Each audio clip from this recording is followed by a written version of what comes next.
বর্তমানে যাদের ছেলে সন্তান নাই কিন্তু মেয়ে সন্তান আছে, তার বাবা মৃত্যুর আগে সম্পত্তি মেয়েদের নামে লিখে দিয়ে যায়, তাতে ভাতিজারা যেন না পায়, তা কতটুকু শরীয়ত সম্মত?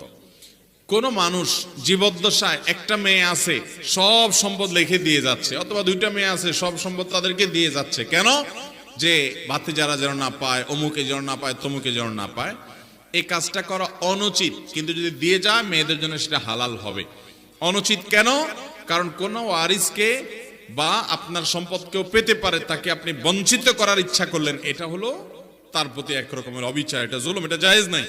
কিন্তু যদি এভাবে দিয়ে দেয় মেয়েদেরকে হেবা হিসাবে, দান হিসাবে, ঠিক আছে আমি তোমাদেরকে দান করে দিলাম, বাপ মেয়েদেরকে দান করতেই পারে, সমান হারে দিল, তাহলে সেক্ষেত্রে সেটা দেওয়াটা জায়েজ হবে।